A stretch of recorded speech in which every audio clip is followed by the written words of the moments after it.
Hi guys, good morning. It's me, I'm Kenzuki. Welcome to my kitchen. Ago na dito bagong storytelling karong kadlawon ko. Actually go, nabali na ang routine sa akong kinabuhi ko. Kada kadlawon ko, mga pigyo ko na ko. Pero ko ganinang buntag sa iyo ko, nakarealize ko kung alam kay kaugpahan mo, kay not na kong stock sa akong payago. So ako gibuhat ko, nigawas ko go, nangita tagpahan. Then aday ta diri ko sa ongoing sming ganiliago. So palitagpahan ko, then ang aligrian ni go is nawi kapigo pero kulangan ko gatas ko. So nihapit po ta go diris barong-barong go nga mga tindahan ko. Nara ni siya go padong bing laniliya go. So palit ni go gatas go, palit ni titlog go, hanggang sa tagitlog go. Then napalit sa may pansit canton go. Kaya ang plano go, magluto ko pansit canton go nga batangag itlog go pero hot da mag itlog go. So pansit canton na lang na plain go. Then parisan na tong kape gatas go, coach ta kay na go. Kay gabi ko nakamata ko go mga alas 9 na siguro to kapil ko. Then nagsugod kog tulog ato go mga alas 12 sa udto go. So taas gid akong tulog go kay medyo gikapoy ko go. Kay ang gabi ko gibuhat na akong adlaw go. So ang buntag go muna na akong tingtulog go. Ang gabi ko wa ko'y lingaw go, mag cellphone ko go, mag-edit ko go. Then mag-deliver pud ta go sa atong ginagmay nga negosyo go sama ng food tray go o mga pakmel go. So go, back to business na go, naana detas kusina karon go. Ting kanang kahago, kung buhaton ng kahaago is dili na ko na siya hugasan go. Kay ang kato ng kinupusan nga baboy go. So wala ko gasi go, muna siya muhatag go og flavor go dito sa akong pansit canton go. Then wala ko magisal-gisal og mga lamases go. Kay para dali ra go. Kay medyo gigutom ko go. So karon din orasa go, naan siguro ron go mga alas 2 kapins kadlawon go. So mao na ni ang mga panghitabo go. Nagpabukal tag tubig go.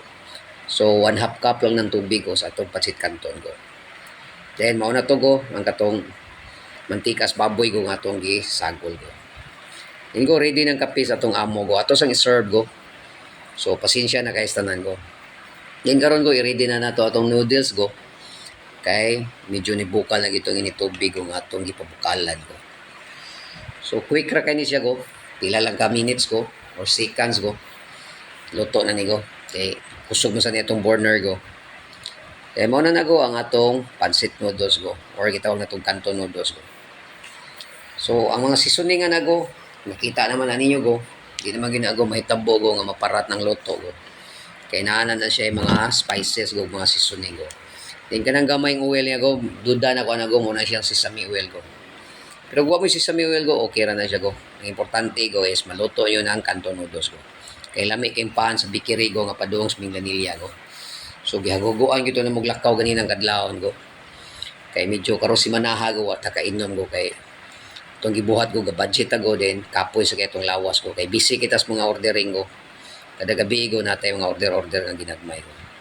So maura na go after nimo i-mix sa mga spices ug seasoning go, imora na siyang i-stir go kayo kayo nimo go until go nga ma-mix tanan niya nga mga mixture go or katong mga ingredients kay imong gipangsagol go. Then kanang gigunita na ko go nga murag sa cheese go is ground black pepper to siya go. So gigaling na siya dito go. Kung wa mo na go, okay ra na go. Optional na siya go. So go medyo hapit na magini maluto go murag gibati na ko kagutom go. So shout out go sa akong mga followers na go nga sincere kay sa tuwa go mga amigo na to sa Facebook go. Mga agda deta niyo go og midnight snacks ko. So, nagdala ko go dire lang tas Facebook ko kay wa tas personal ko. Pero mao rin mo respaya go makakaon ya po mo go. Natay inom go mo si chata ginagmay go din storytelling ta go. Kay maora man gina ang atong purpose ko kung makita-kita ta go sa atong mga amigo go. Natay storytelling go. Then chat gamay go or kaon go natay mga pagkaon go. Inanaram banding go, simple banding ra go kay pinobrehera ni nga tuwa go. Then go, mao na ni go. Ako na ni siyang i-plating go. So nang plating chef. Kana ko magplato na kago para gud nga nindot sa kanon nimo go before ka mukaon go. Kay gwapo na go ang nakay presentation go sa imong pagkaon go kay ma-excite ka go ba. So go nasa ko limonsito diri go butangan sa siguro ko ng limonsito go kay lami ning pansit canton go kung naay limonsito go. So muna na go akong quick pansit canton go nga naipan ko nga init kay tanan ko napoy kape ko. So inaana ra ko magluto mo pansit canton ko kay nakabantay ko order ko sahay ko kanang mga kilid-kilid ng mga tindahan ko makakaon tag pansit canton ko nga sahay ko na overcook go lata na kay ko. Ayaw yung lata ako para lami kay ni kaon yo. Ano mo na nimo giputol chef? Wa na to giputol ko kay sahay na siya go sa long levity life ko. Pataas kinabuhi ko ba? Mo na di na to putlon ko. Nisundog ra sa daan na go sa mga traditional nga Chinese go. Nga di daw ko naputlon ang noodles ko.